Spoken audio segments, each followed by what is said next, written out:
Hello and welcome to Civil War Weekly, the podcast that answers the question, what happened this week in the American Civil War?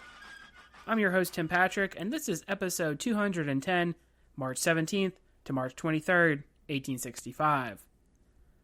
Last week, we talked about Jefferson Davis launching an effort for the Confederates to experiment with black regiments as combat troops.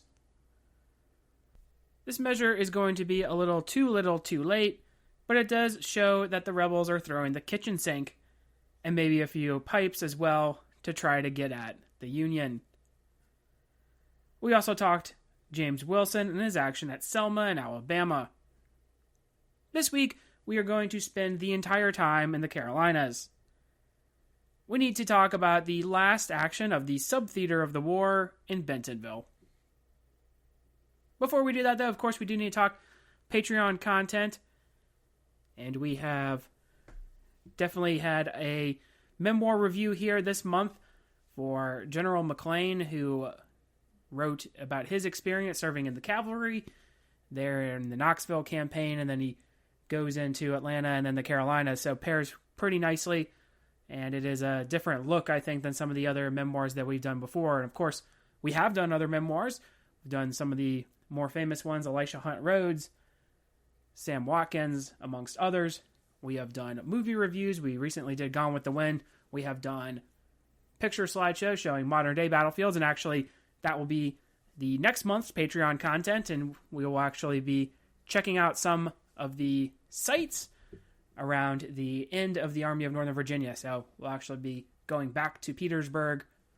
We'll be doing Five Forks as well as Sailor's Creek. So 3 different actions there in that episode showing the modern-day battlefield. So if any of that sounds like it would interest you, there is a link in the show description. Those proceeds do go toward the general upkeep of the show. They are greatly appreciated. When we were last in the area, William T. Sherman had been terrorizing South Carolina. Columbia had been burned. As mentioned, a lot of Northern troops considered South Carolina to be the one who started the Civil War.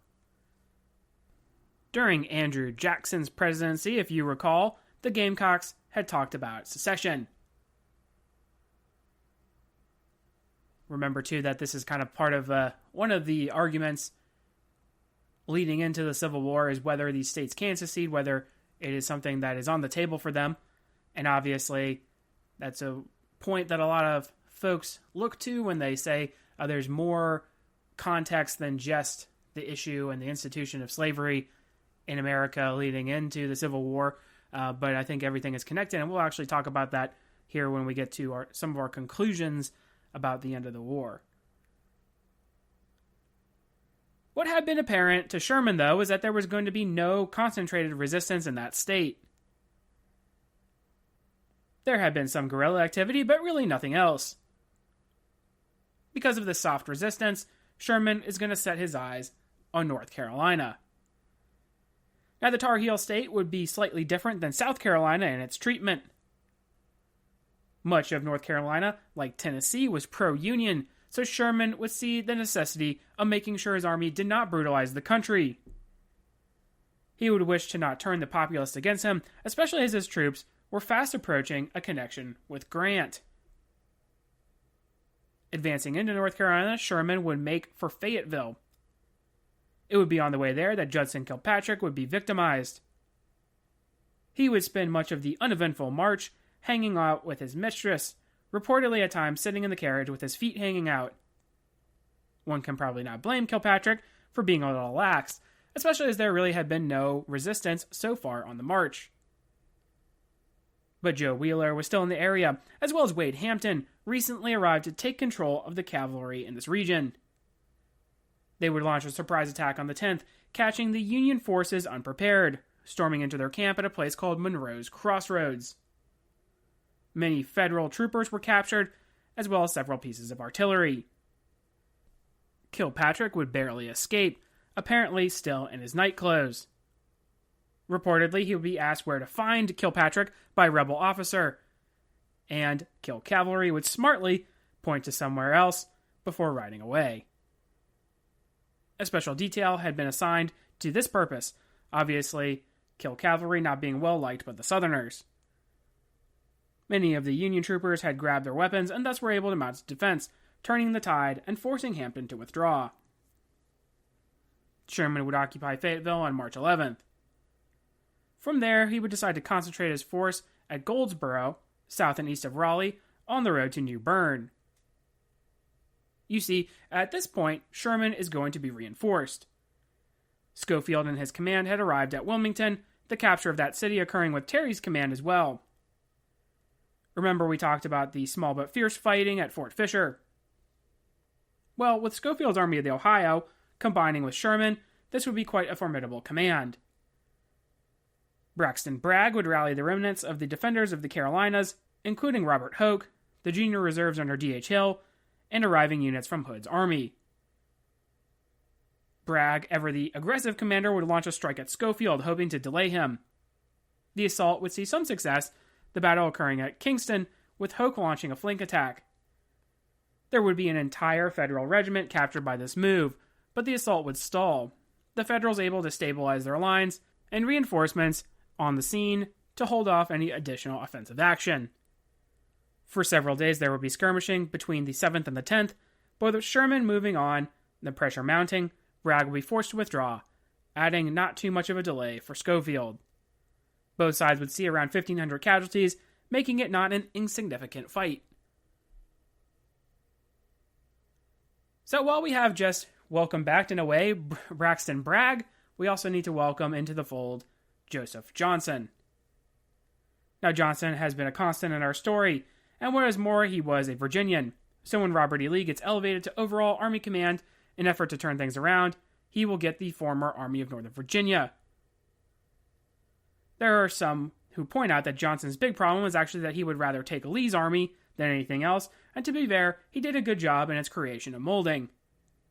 While it might have seemed bittersweet to get the nod from Lee, the guy who really makes it a superior army, Johnson would answer the call to defend the Carolinas, despite having, of course, been benched here before in the Atlanta campaign. The objective on paper is going to be simple: turn back Sherman. But while simple in terms of the orders, the reply most certainly would be, with what, from Johnson. He would be getting some of the old Army of Tennessee, now commanded by A.P. Stewart. This would include the remnants of S.D. Lee's Corps and Cheatham. Lee was still recovering, so Carter Stevenson found himself taking the role. These troops were really just shadows of their former selves. Temporary furloughs, or at least supposed to be temporary, would become permanent. We talked about that when we were going over Forrest and his action in Alabama. There's no way to stop these men from just straight up deserting, so he's hoping to pass out some furloughs and then maybe they'll come back, but unfortunately for the Confederacy, a lot of them simply just don't. And besides that, there were still going to be desertions, as on the way there were a lot of troops that simply fell out of the ranks. Still, there would be a couple thousand men arriving to Smithfield, North Carolina, Johnson's rally point. He would have Hardee's troops arriving as well. This would be the ragtag command of militia units, and even some captured Union soldiers who would rather fight for the Confederacy than be shipped off to a POW camp. This is a really weird concept, and one that I hope to actually explore in a later episode here, to go over some of these individuals who they get captured by the Confederates, and the Confederates are so devoid of manpower that they need to press them into service, whether that's in an engineering capacity. In some cases, they're being used to build earthworks, entrenchments around these cities, and in some cases, they're even kind of be thrown in there as combat troops as well, which is strange. But if we also kind of think at this point in the war, a lot of individuals from the North that were gung-ho about the cause, the fight, preserving the Union, they're all going to be going home, right? That's something that Grant sees a lot of in the main theater of the war, where there's a lot of regiments that choose just to leave. And so you have to have these replacement troops, conscripts coming in, using the draft, right? A lot of them are immigrants who are not really interested in fighting for the Union or even the Confederacy for that matter. They're really not interested in being involved in the Civil War, and they are being pressed into service. So it is a tough concept for us to think about that you would just simply change sides, but if you kind of paint things in that picture, then it sort of makes sense that Andersonville, a lot of people died there, right? So we've talked about that before. I don't want to end up there. So let's go ahead and try to work out a deal so that I don't have to go to a prisoner of war camp and starve to death. Beauregard had ordered that Charleston be evacuated, so there would be some reinforcement there as well, although many men in this command as well would fall out and desert before they reached their intended destination, North Carolina. There's also a constant battle for these troops in these states in the Confederacy that they want to only fight for their home state. So it's all well and good. You probably wouldn't have served otherwise, but if you're serving in a militia capacity especially, and you're trying to defend South Carolina, you're from South Carolina, and then you're saying, well, now you got to go to North Carolina, that's not going to be something that's going to fly in many cases. Wade Hampton still had command of the cavalry, his men showing they were capable at Monroe's Crossroads. Bragg would arrive with D.H. Hill and the troops that had been trying to seal off Schofield, so it would be a true motley assortment of men that Johnson could operate with. This would include teenagers and reserve units that were being called into the defense of their homes. A far cry from what the Army of Tennessee had been able to bring to the field even as recent as the fall of '64. Sherman still had 60,000 men divided into the wings of Howard and Slocum. Another 20,000 would be brought from Schofield. But here there was an opportunity. All through the marches in Georgia and Carolina, Sherman had divided his command. The two wings of the army had worked well independently and in support of one another, but due to the nature of his supplies, they would need to take separate routes. Well, now it was true that Sherman could possibly be supplied from the coast. Foraging was still the primary way in which the armies were kept alive. Some might also say that they had become lax given the general lack of defense of the Carolinas. It was a long shot, but Johnson could maybe defeat Sherman in detail. He had already bested him at Kennesaw Mountain in Georgia, but he had been on the defensive in a strong position. As I had pointed out a couple times in this narrative, it would not be Johnson's strong suit to be on the offensive. Now, when the moment was most dire, he would have to change it up. And we do actually see, and we'll go back and talk Fair Oaks or Seven Pines also in a later episode here when we start to revisit those topics. But I think he does have a pretty good plan of attack there. So he's not actually completely inept when it comes to being on the offensive. March 15th, though, would see Hardee's troops getting their first real action against the Union forces in North Carolina. You see Sherman had Howard moving straight to Goldsboro, while Slocum would feint toward Raleigh. Slocum's command would have the 14th Corps under Jefferson C. Davis and the 20th Corps under Alpheus Williams. While Davis will have division commanders in William Carlin, James Morgan, and Absalom Baird, all names we have become familiar with, Williams will have Nathaniel Jackson, John White Geary, and William Ward. Jackson, if you recall, had served in the East, and he had been injured in a horse fall, returning in command in Sherman's army. Ward was actually born in Virginia, practicing law before the war in Kentucky, serving in the Atlanta campaign. Hardee would protect the road approaches to Raleigh, and thus would stop his forces to hopefully delay the oncoming Federals. He had a brigade under Alfred Rhett, who would take the lead position. Stephen Elliott forming behind him with William Tolliver, and then Lafayette McLaws and his division in the rear, making for a good defense in depth. We have several names on a who's who's list from the Confederacy here, from Elliott being the primary target at the crater, to Tolliver serving in the Army Northern Virginia 2nd Corps under Jackson, and Lafayette McLaws, cashiered from Longstreet's command, following a disagreement at Knoxville, if you recall. The action would begin relatively with Federal scouts riding through the rebel picket, capturing the fire eater Alfred Rhett. Rhett would reveal a secondary reason for Hardee's pause, and that he was facing a large amount of desertions.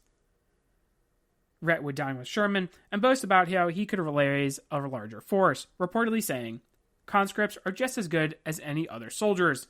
Discipline's the thing. All you have to do is establish the principle.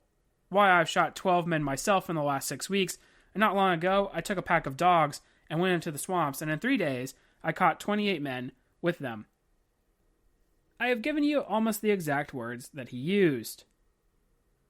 This chivalrous southern gentleman, this devil in human shape, who is but a type of his class, and whose polished manners and easy assurance made only more hideous to me the utterly heartless and selfish ambition and pride of class which gave tone to his whole disclosure. Day after day we have been listening to the protestations of those whose own ignorance and cowardice have made them the victims, while also in the same sense the accomplices of these leaders. Day after day we heard the same story in South Carolina, just as regularly as in Georgia, and in a more whining style. We talked before about how, as the armies move through Georgia and the Carolinas, there's a lot of individuals in Sherman's command who are going to start to, if not become, straight up abolitionists, they're certainly going to have a different take on slavery. Well, there's also a different take on this concept of class warfare, right? And they're seeing it firsthand in the desperate days of the war, how you're using dogs to gather up more men to serve in the army. And while you might, in a modern sense, not think too much of that, you use dogs in the antebellum South to hunt down your escaped enslaved individuals, right? So you're using that tool again, and this time you're using it on poorer whites who are going to be pressed into service, as I said. So it's obviously just a different look and really eye-opening for some individuals, and certainly those who heard Rhett talking about this, they're going to have a different take on it than his kind of ideals or as they're being shown here while having dinner. Now, Rhett might have been mistaken with his words because the South could really have used 100,000 men in this situation. At Averasboro on the 15th, though, they would do a good job in defense, Rhett's command falling back to Elliott's line. Slocum was forced to throw more men into the fighting, seeing the rebels stand longer than anticipated. Jackson's and Ward's commands would both become engaged. James Morgan's division at Davis's corps would also arrive with additional reinforcements. William Vandiver's brigade would launch a flanking maneuver that would force the second rebel line to retire. McLaws pausing the Federals long enough for the army to slip away. Hardee had done well with his delaying action. Approximately 700 Federals, compared to 500 Confederates, would become casualties, the Southerners showing that they could still put up a fight. What it would also reveal soon enough was that Slocum was not heading to Raleigh, but rather he was marching on to Goldsboro, and a reunion with the right wing. The roads, though, were in poor condition, so the Union march was slow. With Hampton screening Johnson, he would stumble upon good ground at Bentonville, which was in the right of march for the left wing. It would be possible to launch an attack there, cashing a divided Federal army. Johnson would call his entire available force. Stewart and the remnants of the old Sub-Theater Army, Hardee and his command as well as Hoke, would form this attacking column. March 19th would mark the day in which the Confederates would launch their attack. Hampton suggested to Johnson that Hoke's command sit on the Goldsboro Road, blocking the Federals in their march. From his picked position, Stewart's army could deploy without being seen by the Federals.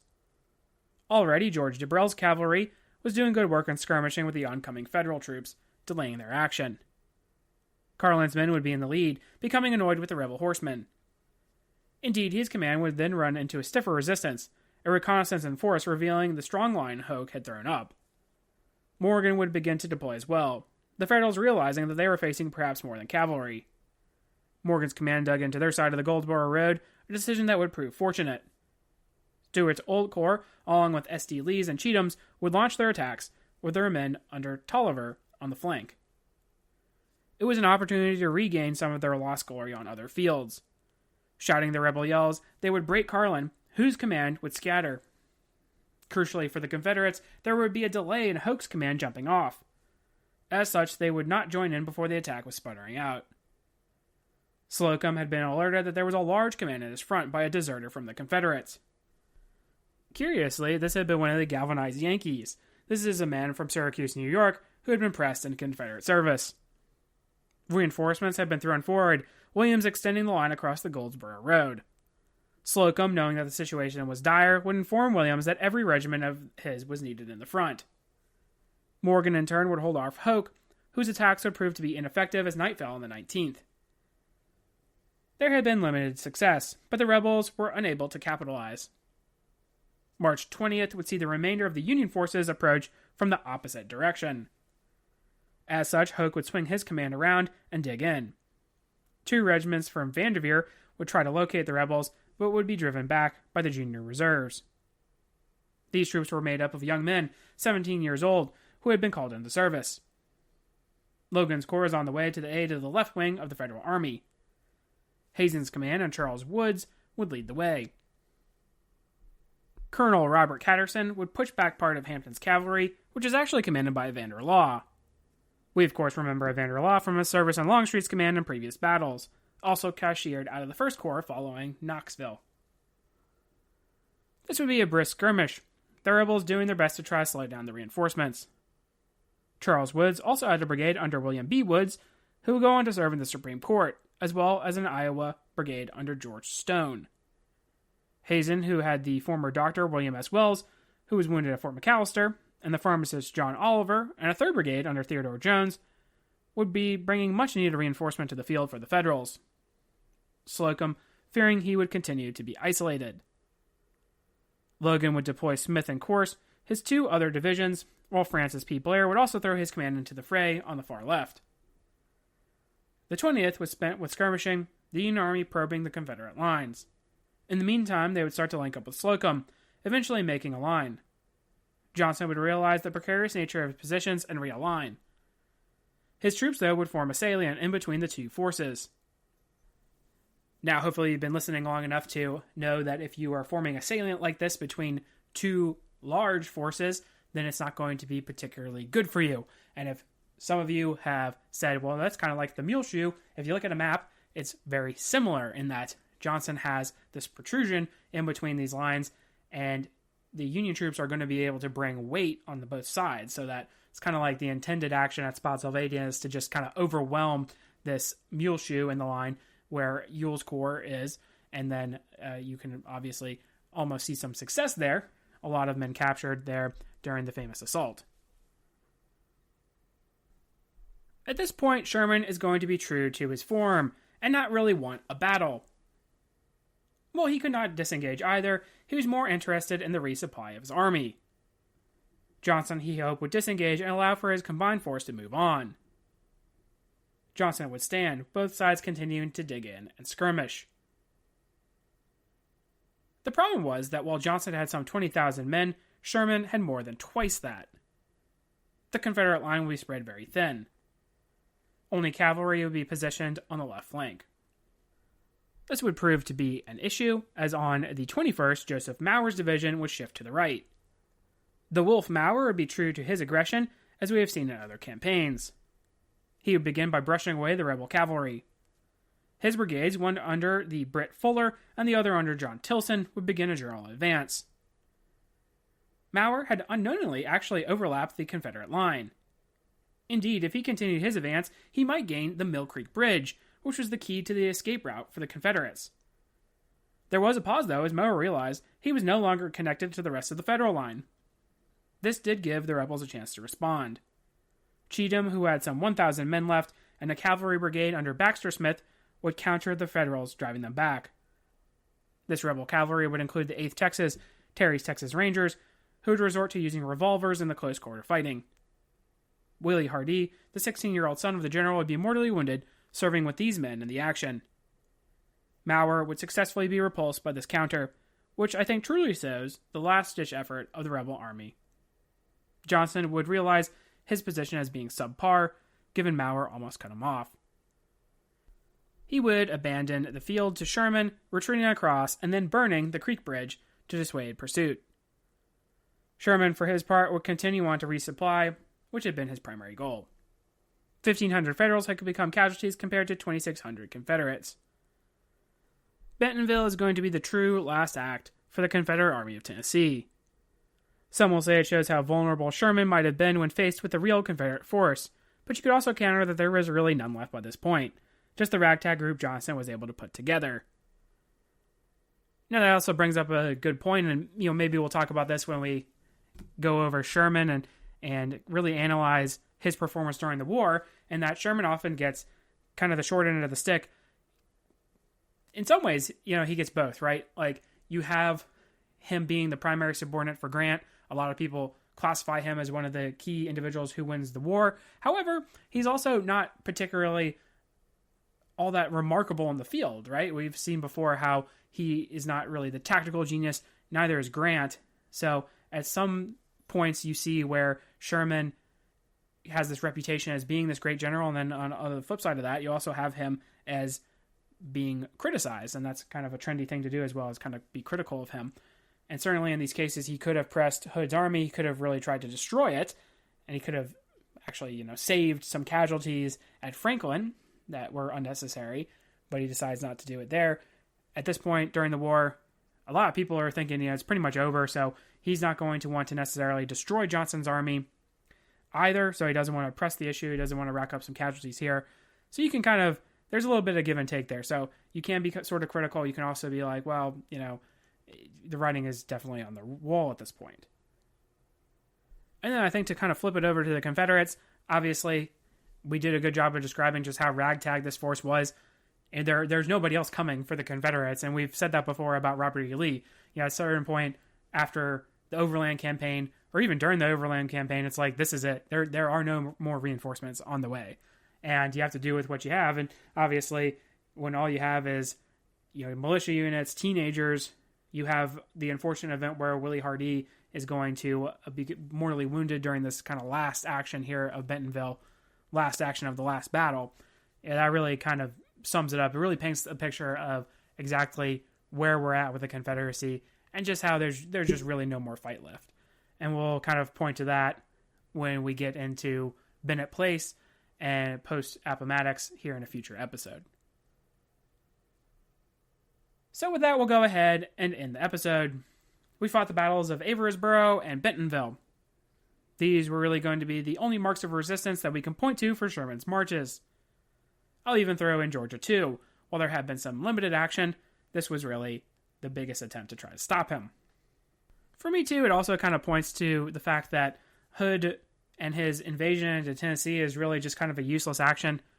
Why he decided to do that sort of makes sense. However, when you have Sherman who's just going to start marching through these states, obviously, you can probably see that should have been the priority. And I know in this case, hindsight is valuable, but I think you can also look at the record for George Thomas. George Thomas is commanding these forces in Tennessee.